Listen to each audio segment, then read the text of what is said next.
12 hours. That's all it took for a G3 geomagnetic storm to sweep across Earth's magnetic shield.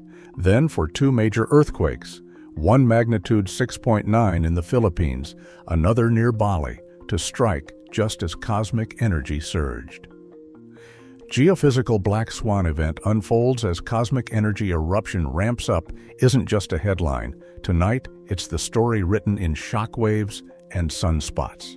200 active regions on the sun, powerful plasma blasting the magnetosphere, faults already loaded to 95% stress. Are we just watching coincidence? Or is something far bigger connecting solar upheaval to tectonic risk in real time? The answer could rewrite how we measure threats, and it all starts with the data few people ever see. G3 isn't just a label, it's a warning flag. The G scale, set by NOAA, runs from G1, which is minor, up to G5, which is extreme. G3 means strong. Power grids start to feel it. Satellites can drift, and auroras spill far below the Arctic Circle. That's the kind of storm we're talking about. But how do we actually measure what's happening when the sun launches energy at Earth? It all comes down to a handful of yardsticks. First up, the Interplanetary Magnetic Field, or IMF. Its BZ component is the main gatekeeper. When BZ points south, negative, in the jargon, it lines up with Earth's northward field, letting solar energy pour in. The bigger the southward swing, the more energy gets dumped into our system. During this event, B's dipped well below -15 nanotesla. That's a strong coupling, and it's what space weather forecasters watch most closely. Next, the KP index. This is a global measure, scored every 3 hours, showing how much the planet's field is shaking. KP hit 7 during the storm, pegging it right in G3 territory. For more detail, ground stations track the H component, the horizontal magnetic field.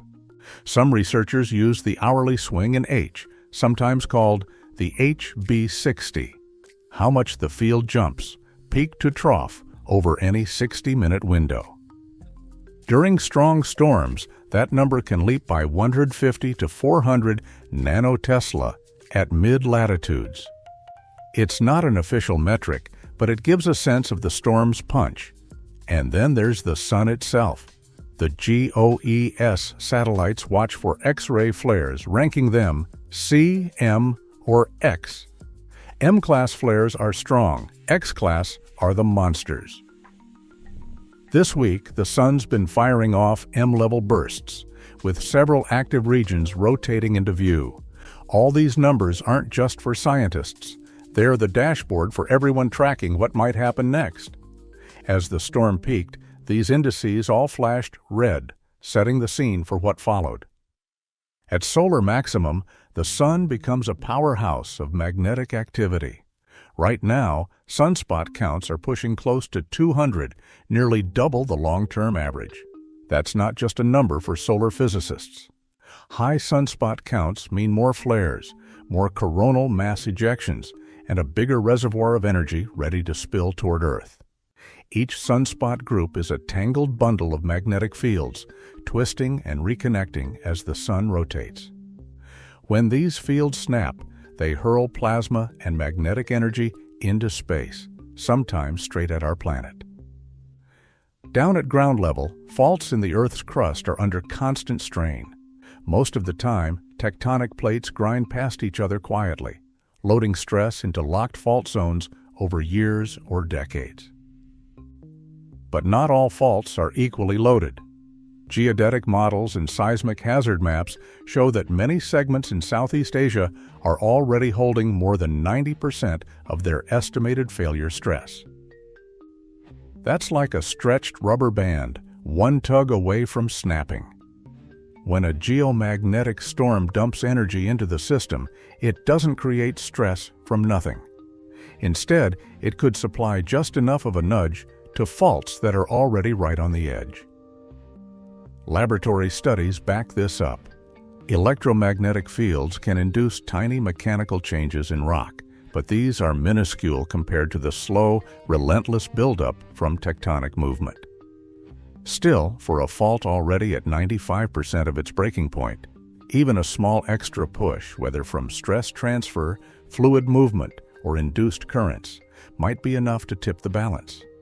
That's why space weather researchers keep an eye on both the sun's output and the stress state of active fault zones. The risk isn't uniform. It's concentrated where the crust is already primed to fail and where the solar engine is running hot. KP hit 7 and the atmosphere answered. Within minutes of the indices spiking, auroras erupted far below their usual haunts, lighting up skies as far south as Illinois, Germany, even central Japan. That's the kind of energy we're talking about. A G3 storm strong enough to paint the night sky in colors most people never see outside the Arctic.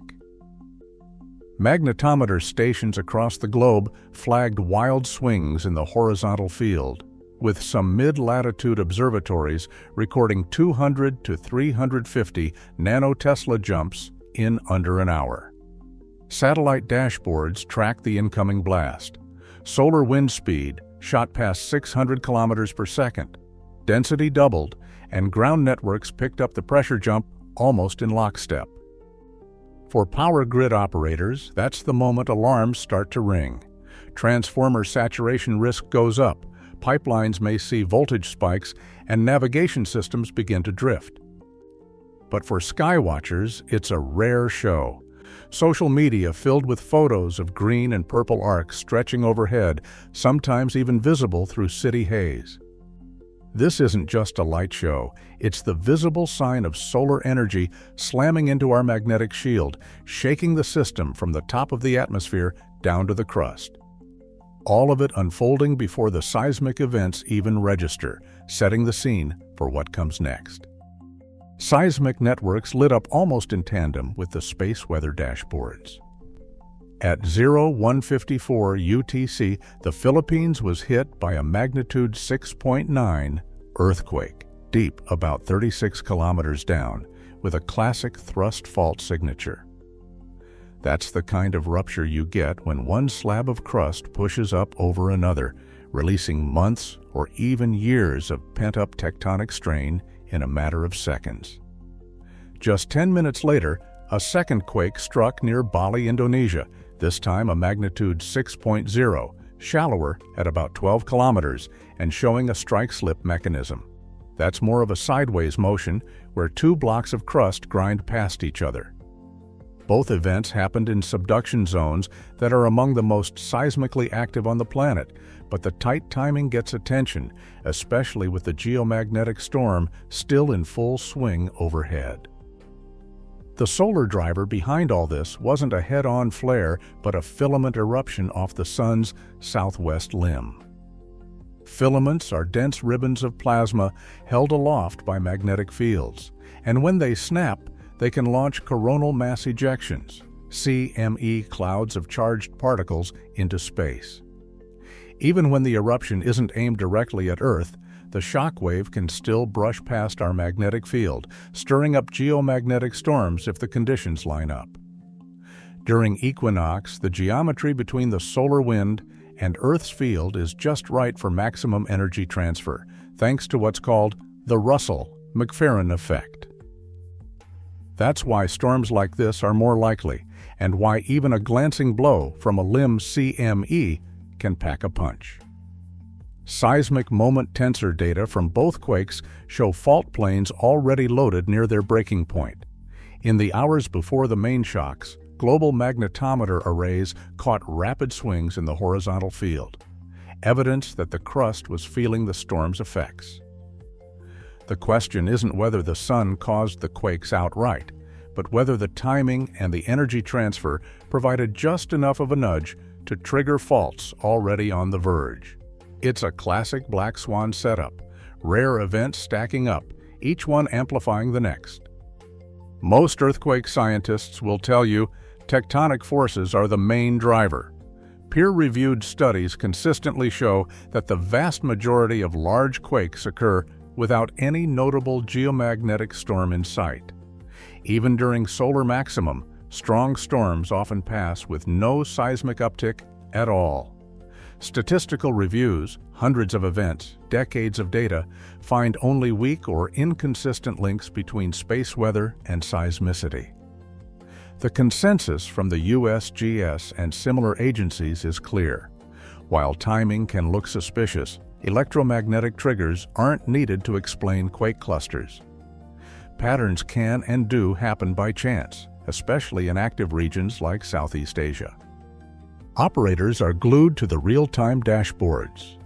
If solar wind speed holds above 500 kilometers per second and BZ stays south of -10 nanotesla, the risk window is wide open. Grid safety teams watch dB per dt. Any jump over 200 nanotesla per minute means transformers are in the danger zone. GOES satellites scan for fresh M or X-class flares ready to trigger new alerts. Every spike, every flare, every magnetic swing is a potential tripwire for critical infrastructure. On October 1, 2025, as the G3 geomagnetic storm peaked, two major earthquakes, magnitude 6.9 in the Philippines and magnitude 6.0 in Indonesia, struck within hours of each other following a rapid surge in solar and geomagnetic indices.